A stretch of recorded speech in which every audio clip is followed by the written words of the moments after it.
about 75 students larger, 50 to 60 students larger than Quarles or Harper. So in I'm order, sorry, Reeves is? Reeves is, yes. It's the largest elementary school now. You're talking about, Presently in the K-5 setting, okay? In the K-2 setting, it is also 50 to 60 students larger. So in order to even out your, we tried to even out students to a point, but we also tried to even out mainly the free reduced lunch so that both of the K-3 schools would still be a title school, so they could receive that money from title. Yes, would you want to put that up?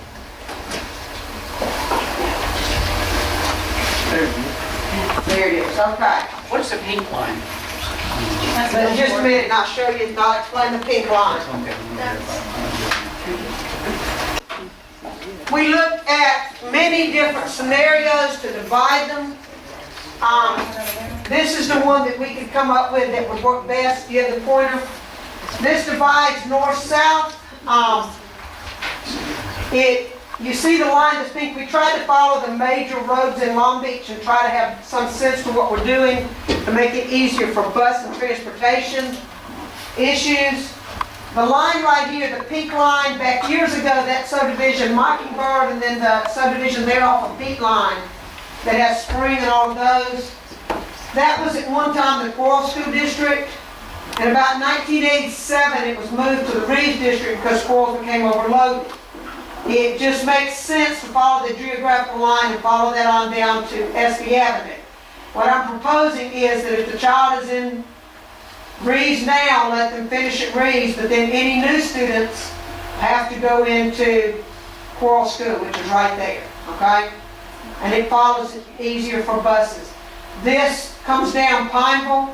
North side of the road is Quarles, south side of the road is Reeves, follows up Klondike, and then follows Allen Road to, that is to the Long Beach line there, okay? Everything south of the tracks and everything within the blue would go to Reeves. Everything in the red would go to Quarles. There are, right now, the numbers for Reeves, for Quarles would be, with the students that we have now, 83 in first grade, 4 teachers, so about 21 students per teacher. 94 in second grade, 4 teachers with about 24 in a class. Third grade is 91. We have 5 teachers slotted there. Depending on where numbers come in as we start getting closer to the new school year, that teacher could stay there or could shift into another grade as needed if the numbers went up in another place. And that's at about 19, because there's 5 teachers in third grade at Quarles. We're kindergarten, you never know. You estimate it's going to be about what it was the year before, which would put 85 there. That puts Quarles enrollment at 361 with free and reduced lunch population of 182 or 66%.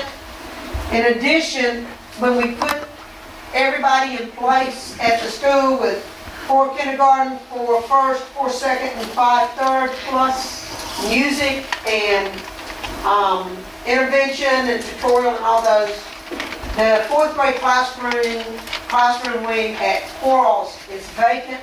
So our Discovery students from the 4th and 6th grade school can go to Quarles for Discovery and not to the middle school. So it'll be just an easy bus from right here over to that 4th grade wing there. We'd set a separate time for their lunch away from kindergarten, 1st, 2nd, 3rd grade, and they would go every day to Discovery. So about 50 students a day will go there for Discovery. They go 1 day a week to Discovery just like they've always done. There's 238 students in the district, grades 4 through 6, that are in Discovery. So with that, with hopefully some growth from the CD base, and with the apartments coming in, that will equalize Quarles. Also, tuition students, we're going to begin working on that this week. We have about 20 people who have applied, most of them in elementary school. Those right now, unless it overcrowds the grade, would go to Quarles, okay? At Reeves will be a little bit larger.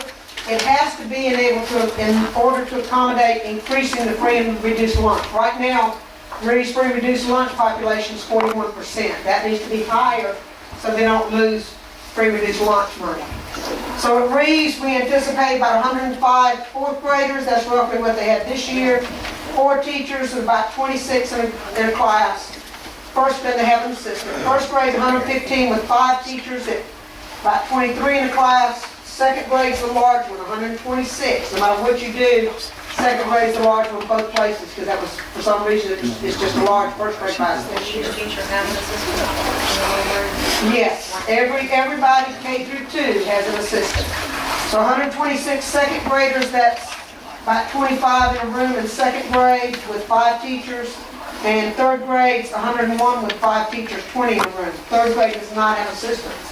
But that third grade, those third grades, both places, if those numbers don't come up, one of those teachers could be switched to relieve a load in a lower grade.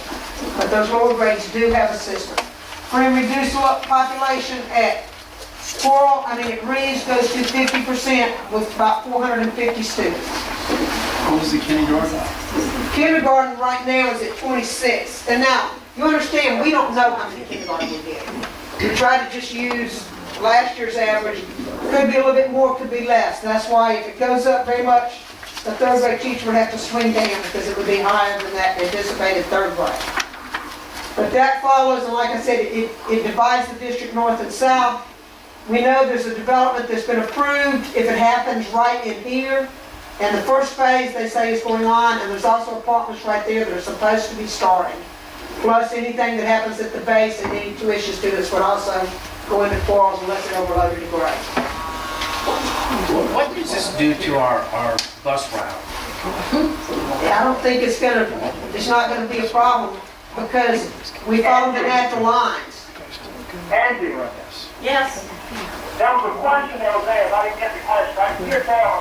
Okay. Hey, James, I said, this is Craig, what does it do to our bus route? Because we're covering a whole lot more area for 2 schools instead of 3 different routes for 3 schools. Well, but you're looking inside Long Beach, it's not very far I understand at that. all. We're not gonna have to change any first bell times or anything? No, we anticipate that one school, we think it will be the 4th through 6th grade school, will still open 30 minutes earlier, and the 2K3s will open at 8. With the 4th through 6th school getting out about 2:30, 15 minutes earlier than the other 2 schools. They started earlier. Okay. And then the buses, the way it's set up, if you're an elementary route, you will go through the neighborhood, you will pick up everybody in grades K through 6. What's the earliest grade to pick up a child? Same thing it is now, which is probably 6:20. Do you have a plastic cover that shows how it used to be to go over that? Show us what the actual No, I change can tell you about where it is. McCon used to come right up through here. I'd have to find here and cut up to Troutman, up and over, and then up, right up here. Really not up through here, right through here, Okay. North Seal. And then it came across up, and these were Harper McCon students, and it came up and down Commission, okay? Everything north of Commission. These were all still quarrels. What picked up from McCon was right here to here, and these picked up going to Reed's. But if you look, even this area going over here, it's not that much. You come straight down to Old Pass to Railroad and straight across to Reed's. So that Nicholson is full. Nicholson up to Allen Road is Reed's. North of Allen Road is Quarles. And back over to the left side, Jim. Part that It was would be, being zoning, and there will be some duplication of one route, one form on as the Marie. We hope not. There might be on the lines that are dividing, like buses for both schools will have to go down Pineville and Klondike. But they're doing that right now.